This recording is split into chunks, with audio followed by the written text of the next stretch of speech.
Java has a number of operators that result in a Boolean value of true or false. Some of these are categorized as comparison operators, and the others are called logical operators. This double equals sign is a comparison operator that will test the equality of two values. Now this is different from the single equals sign, which is always an assignment operator. If you just want to compare two values without changing anything, you use the double equals sign. The only way that this will result in true is for the two values to be exactly the same. The opposite of this one is the not equals operator. The only way this will result in true is for the values of A and B to not be the same. As a rule of thumb, the equal and not equal operators should not be used on floating point numbers. Only in very special circumstances can two floating point numbers be exactly equal, so they will almost always show up as being not equal. These operators will result in true only in the first case if A is less than B, or in the second case, A is greater than B. These operators honor signs, that is, a negative number is always smaller than a positive number, and these two work fine on floating point numbers. The first operator here will be true if A is either less than or equal to B, and the second will be true if A is greater than or equal to B. Now, there is one more operator. It looks more like a method or something than it does an operator, but it is an operator in the Java language. It results in true if the object A is an object of the class B. There is some polymorphism stuff involved here, so I explain it in a better context later. Anyway, those are the comparison operators. All that's left are the logical operators. A logical operator is one that uses Boolean expressions in combination to come to a Boolean result. For example, there is the logical AND. Now this looks the same as the bitwise operator, but the compiler knows what it is because both A and B are Boolean expressions. For example, the whole expression could look something like this. This expression results in true only if x is greater than 5 and y is equal to 20. If either comparison is false, the entire expression is false.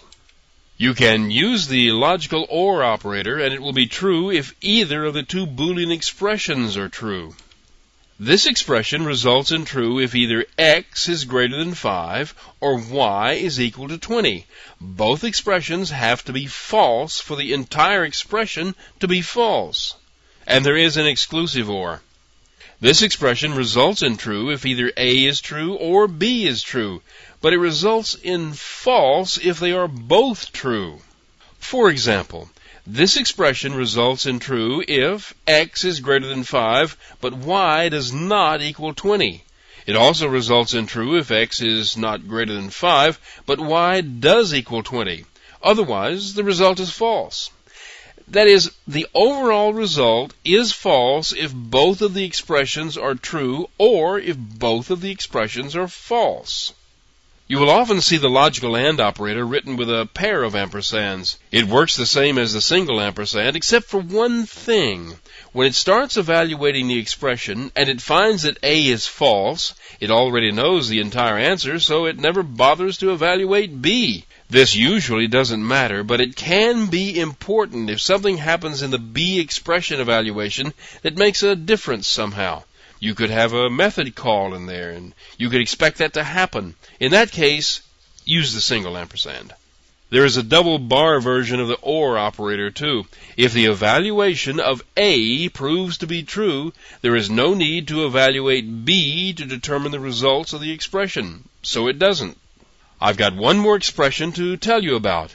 It doesn't really fall into this category, but it doesn't fall into any other category either, so this is as good a place as any to tell you about it. I've heard it called the ternary operator and the ternary conditional operator. I've also heard the slang name of hook and colon. Here's an example of it.